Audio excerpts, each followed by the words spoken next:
Finalmente a espera acabou e chegou a nova temporada dos Cavaleiros do Zodíaco de computação gráfica lá da Crunchyroll. Só lembrando, galera, que a primeira temporada continua lá na Netflix com os problemas dela e em algum momento provavelmente a Crunchyroll vai pegar e adquirir, né?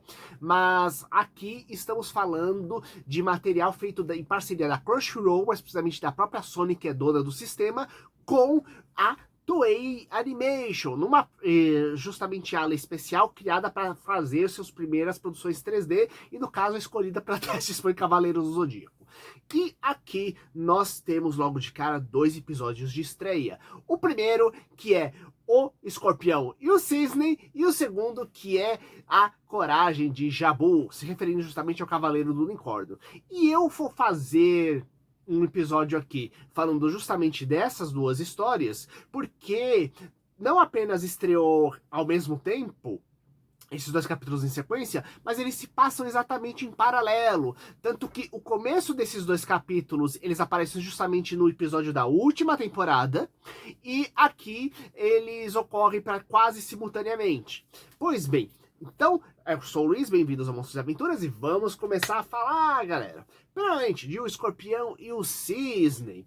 Aqui nós temos, finalmente, Yoga tendo o primeiro grande combate decente dele dentro da série inteira. Pois é, o nosso querido Cavaleiro de Cisne. Lembrando que o cisne na mitologia grega era uma forma que o próprio Zeus usava para pegar e aparecer na Terra. Então não estamos falando de pouca coisa não. E ainda por cima estamos falando do grande mestre congelante, que na saga clássica, no mangá original, teve vários combates antes de pegar e ter a grande saga das 12 casas. Porém, na animação nova, não teve nenhum grande combate decente. O último grande combate que apareceu foi para ser, assim, derrotado e preso no esquife de gelo. Pois bem, finalmente, aqui quando ele retorna, realmente com retorno triunfante, com a cara surpresa do Milo de Escorpião ao ver que o Cavaleiro Yoga tinha sido descongelado, a surpresa dos colegas, tanto por ele estar desperto, quanto pela Shun estar desmaiada, por ter gasto toda a energia dela. E eu acho que um dos pontos interessantes que eles fizeram foi ampliar a questão da interação dele com a Shun, que no material original, né, ele basicamente desperta, vê que Shun tá desmaiado, gastou energia dele, e ele prossegue para ir para a próxima batalha, levando o Shun com ele. Só que aqui nós temos todo um diálogo de como foi o despertar do Yoga, a Shun pegando e falando de toda a dedicação dela, da importância que vale a pena sacrificar sua vida assim, se é pelas pessoas que a gente pega e gosta, sabe? É muito bacana isso, porque realmente ajuda a dar um tom mais dramático, desenvolve a Shun ainda por cima, mostrando melhor como essa personagem. E talvez eu acho que o grande destaque de toda essa temporada talvez seja justamente Shun sendo, depois de todo o problema, já que não apenas mudaram o gênero do personagem, mas sim, tiraram 90% da história, aqui eles realmente deram uma aprofundada muito maior do que tá lá no material original. Então, gente, tá indo super de boa. Inclusive, quando o Yoga ataca, é bem interessante que ele tem o golpe paralisante dele, que é o círculo de gelo, que prende o Milo temporariamente, só para ajudar os outros amigos dele escaparem. Ao mesmo tempo, o Milo contra-ataca com o golpe paralisante que o Milo também tem, né? Que é o Constrição. Só que o Yoga usa o poder cósmico dele para, na base só da presença, barrar o ataque do adversário.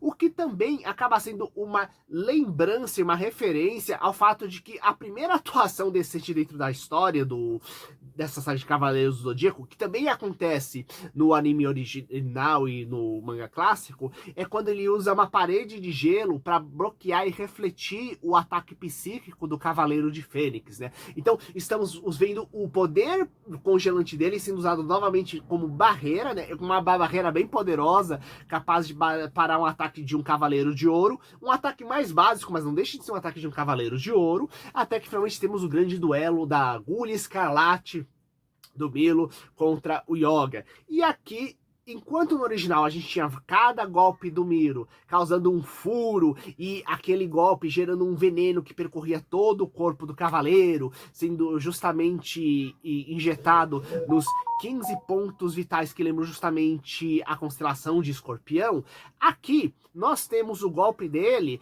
funcionando quase como se fosse um tipo de acupuntura ou eletroterapia, só que pervertida, né? Onde cada agulha, ele realmente é uma agulha mesmo, né? Só que quase como se fosse um fragmento de energia que fica fincado em cada ponto vital e estimulando, causando perturbação nos nervos do adversário. Então, temos uma identidade visual própria, mas sem fugir muito da identidade visual e dos conceitos do Escorpião. Afinal, continua sendo uma picada, continua sendo referência à agulha, continua ainda sendo nos pontos vitais, né? E eu acho que a alteração interessante aqui é quando a gente vê que existe um relacionamento maior entre o Milo e o Camus, o Cavaleiro de Aquário, né?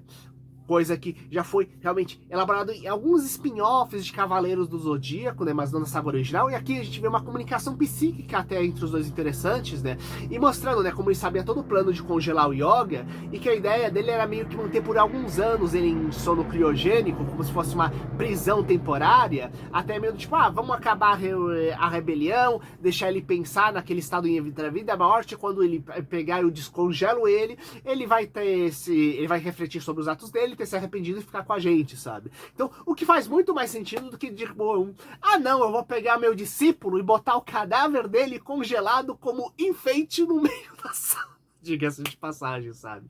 Então, eu gostei bastante dessa ideia de realmente o esquife de gelo criado pelo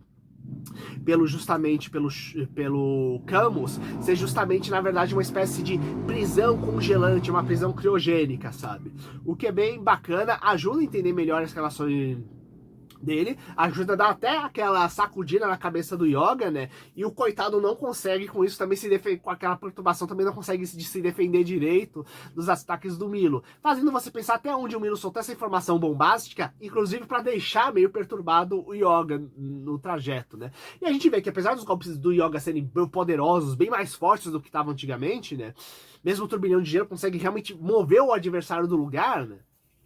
Só que a gente vê que cada agulha nova vai deixando o Yoga cada vez mais fraco, então ele tem que gastar muito mais energia, ser cada vez mais determinado do que o golpe anterior para finalmente atingir o adversário. Até que quando finalmente o Milo vai acabar de dar todas as agulhas e fincar justamente uma direto no coração do Yoga, a gente vê que, o Yoga sobrevive a esse ataque que teoricamente deveria causar morte instantânea, gerando uma surpresa do Milo, mas temos uma surpresa ainda maior, quando ele pega e vê que os 15 pontos vitais dele também foram congelados. Isto é, basicamente o Yoga conseguiu replicar a técnica dele, que era de um cavaleiro de ouro, e realmente não foi simplesmente a armadura, ele diz que ele sentiu o gelo percorrendo e congelando por dentro do corpo, da pele dele, então ele realmente teve um certo dano o corpo dele por causa daquilo.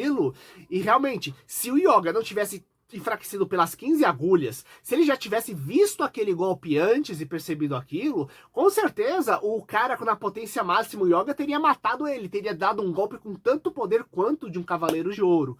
Então ele, surpreso com a quantidade de determinação de adversário e por cima, continuando vivo mesmo depois daquilo, ele percebe, nossa, será que alguém com tanta determinação talvez não estivesse correto, sabe? Então, vendo a coragem, a determinação do adversário, que ele pega e faz com que ele desative as agulhas, né? E permita que o Yoga continue a subida das 12 casas.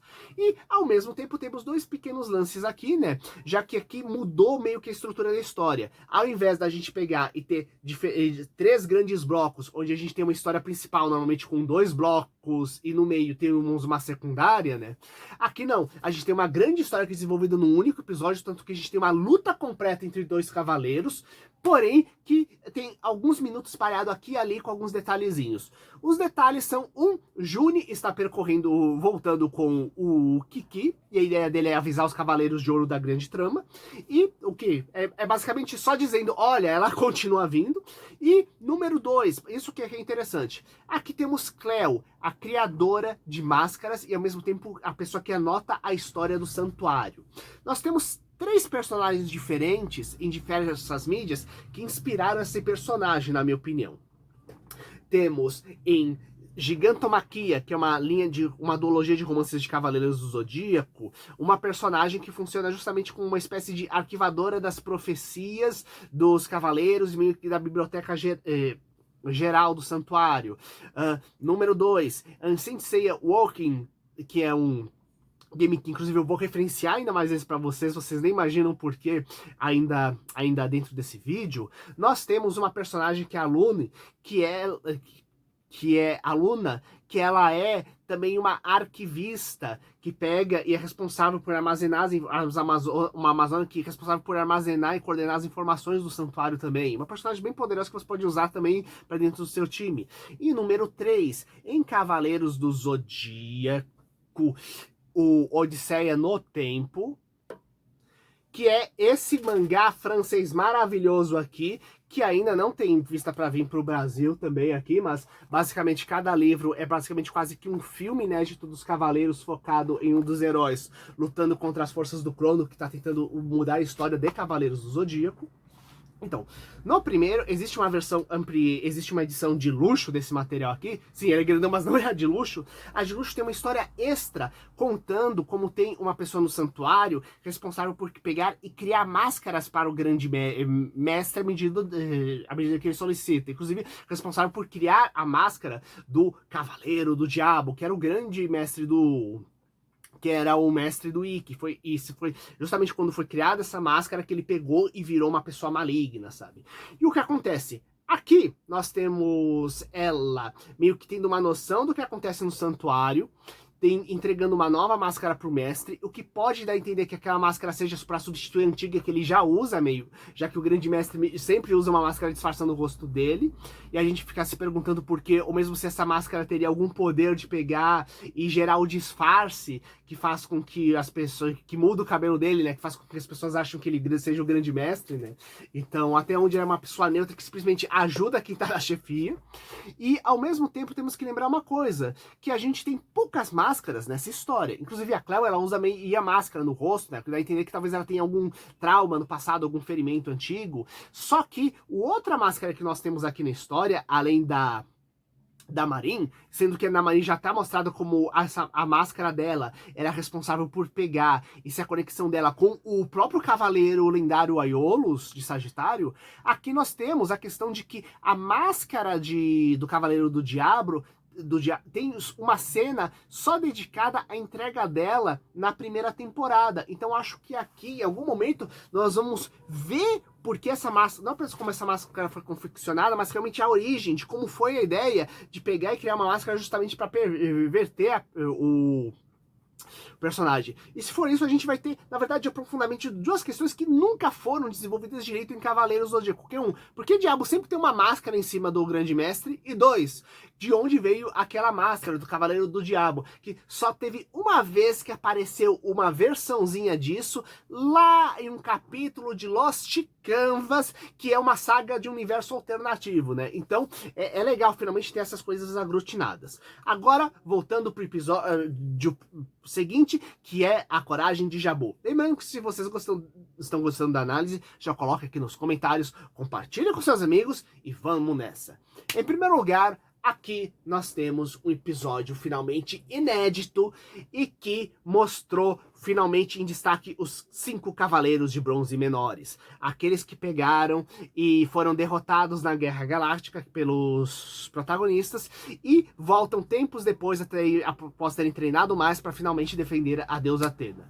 E eu acho que o mais interessante que tem é uma cena no meio do episódio onde o Gek de Urso tá lutando e ele lembra como foi que eles pegaram, que o Jabu uniu todos quando foram derrotados em pró para poder pegar, treinar mais e servir e serem cavaleiros, já que aquilo era uma derrota brutal, era quase como se tivesse sido inútil todo o treino que eles tiveram, sabe? E são cavaleiros, precisam lá defender Atena, sabe? Então é muito legal mostrando que realmente houve toda essa união entre eles, essa questão da liderança e finalmente um passado de treinamento, mostrando como é que foi. Inclusive, lembram aquilo que eu comentei sobre eu fazer referência novamente ao videogame? Pois bem, A única vez que nós tivemos alguma coisa falando sobre o passado de treinamento dos cavaleiros, esses 5 cavaleiros bronze menores, foi justamente no videogame Sensei Awakening, onde a gente tinha o Jabu treinado por um elemental da água, tinha uma matilha de lobos que foi responsável por pegar e treinar o de lobos, que foi responsável por treinar o It de lobo, né? E o Nash de lobo, e ainda por cima tinha um lago envenenado que era protegido por uma amazona, uma espécie de sacerdotisa do veneno, que pegava e treinava o Hydra. E aqui eles bebem algumas dessas características aqui, porque é colocado como, apesar deles pegarem para economizar a animação, né? Eles botaram só quadros estáticos bonitos, mas são quadros estáticos, pelo menos não são bonitos. Eu teria como pôster aqui em casa, pelo menos, mas realmente ainda continua sendo quadros estáticos bonitos, sabe? Mas aqui mostrando como cada um deles, o treinamento deles foi envolvendo justamente sempre os animais associados a constelações dele. O Jabu, não existiam unicórnios, então foi justamente ao lado de cavalos, correndo ao lado deles, né? O cavaleiro Lioneto, o leão menor, já que temos o leão menor, que é uma constelaçãozinha menor, e o leão maior, que é a constelação do Zodíaco, que é Cavaleiro de Ouro, e ele, realmente, o Lioneto, ele treinou do lado de leões, o Nash, realmente, o Cavaleiro de Hydra, ele realmente lutou num lago, lidando com serpentes em um lago. O Cavaleiro de Urso mostrou o treinamento de urso que a gente já conhecia dele, né? Mas o Edgar pelo menos falou aqui que ele não matava os ursos, ao invés do original, né? Mas sim, ele pegava e realmente só nocauteava eles, o que pelo menos, bem, que bom, não é mais ecologicamente incorreto como o material original, pelo menos. E ainda por cima, nós tivemos o Nat de lobo justamente com uma matilha de lobos. Eu acho bem interessante, por causa que aqui nós temos golpes novos que são desenvolvidos. Mas vamos estruturar um pouquinho mais a história. Então, os cavaleiros de bronze, eles pegam, menores de bronze pegam, atraem justamente o cavaleiro de prata, Dante de Cerberus, para pegar e para um outro local, que é justamente o Coliseu, onde ocorre a abertura que mal aparecia na história. Então finalmente ele aparece lá para um combate grande dos cavaleiros, né? E o que acontece? Para ajudar o Cavaleiro de Prata, aparecem os outros dois. O Asterion de Cão de Caça, o que faz todo sentido para lutar junto contra o Cavaleiro de Lobo, ó, Lobo versus Leão, e o Cavaleiro de Baleia, que se a gente perceber, meio que cada caça de cavaleiros tem os seus cavaleiros mais parrudo, mais fortão, né? O que mais desenvolveu força física, né? Então, temos o Gek de Urso, que é o Cavaleiro da Força Física dos Bronze, versus o Cavaleiro de Baleia, que é dos Cavaleiros de Força Física dos Prata. Lembrando que o Dourado, ele está até o momento teoricamente falecido ou derrotado, que é o Touro, dentro dessa linha da história. Então, voltando ao assunto, e a gente vê, e é claro, o Dante de Cerberus furioso com o Jabu, porque é uma coisa que mantiveram a característica dele da primeira temporada, é ele extremamente falador, ele tem uma certa arrogância, realmente ter que engolir o orgulho para treinar de novo foi uma das coisas importantes para ele pegar e ser um cavaleiro melhor, como é colocado dentro da história, sabe? E o Nashi é muito legal que ele tem todo esse conceito de amizade, da alcateia, que é colocado dentro dele, como se todo o pessoal dele fosse uma nova família, uma alcateia própria dos outros cavaleiros, né? O que é bem da hora, porque inclusive isso coloca certas semelhanças entre ele e o Shiryu, porque a fala dele lembra muito um pouco a questão de amizade que o Shiryu tanto fala, tanto que tem um momento onde ele tira a própria armadura para ficar mais rápido, lembrando muito a ideia do Shiryu quando ele tira a armadura para poder se concentrar mais, sem precisar se concentrar em controlar a armadura usando o cosmo dele, sabe? Então, o que é bem interessante, né? Ao mesmo tempo, o Cavaleiro de Urso, né? A gente vê o golpe inicial dele sendo basicamente inútil contra o Cavaleiro de Baleia, né? Porém, o que acontece? No início da história, os Cavaleiros de Hydra e Lioneto são derrotados logo de caras pelos Cavaleiros de Prata. Porém, graças a isso, os outros 3 Cavaleiros de Bronze que sobraram, né, que é o Unicórnio, Urso e também o lobo, eles conseguem pegar e entender melhor os ataques deles, o que facilita bastante a história a partir daí. Só que, lembrando, estamos falando de cavaleiros com uma diferença muito grande de poder, afinal, eles foram derrotados, se o Sei e os amigos já tiveram dificuldade para derrotar os de prata, imagine eles que agora eles foram derrotados pelos Sei e amigos logo no início e que agora estão um pouco mais forte. Então, nós temos muito uso da questão de estratégia e uma força de vontade absurda, a ponto de realmente desmaiar após derrotar cada um dos adversários, sabe? Então, e fora isso, temos alguns golpes novos que aparecem, né? Então, o Cavaleiro de Lobo, a gente vê que ele tem um golpe que nem o do Sei a posicionamento, o que faz sentido, já que foi o herói mais poderoso que apareceu na Guerra Galáctica, que é o Uivo do Lobo, e ao mesmo tempo nós temos outro golpe também, lembrando do Seiya, só que mais pra frente contra os de prata, que é justamente o abraço do urso pardo, que é o Cavaleiro de Urso traz, e que faz sentido, porque o ataque do urso era só um agarrão de pescoço. Faz sentido um agarrão de corpo inteiro fazendo um clássico suplex de luta livre ser a próxima evolução do Cavaleiro de Urso também. O Cavaleiro de Unicórnio não chega a ter uma evolução direta do ataque dele no novo golpe, porém, o Cavaleiro de Prata que ele enfrenta tem um golpe novo sim, dando a entender que ele, tanto pela arrogância de subestimar os cavaleiros e não ter usado o poder total logo de cara, quanto pelos cavaleiros terem ido muito rápido destruir ele, ser atacado logo de cara, se não me engano, acho que até foi o I que chegou logo de cara e realmente exterminou ele, não dando chance dele pegar e usar qualquer poder especial no meio, além das correntes tradicionais dele. Então nós vemos o golpe do Furacão do Inferno, do Cerberus, né? E faz sentido serem 3 bolas de fogo que ele dispara, porque representa diretamente as 3 bocas do Cão do Inferno, sabe? Tanto que fala, estou tirando as coleiras do Cão do Inferno e você vai ver meu verdadeiro poder. E realmente é um negócio bem forte, a ponto de que o Jabu consegue, por causa da determinação absurda dele, a pegar e lidar com ele, só que ele cai de exaustão logo após conseguir um chute direto na cara do adversário, sabe?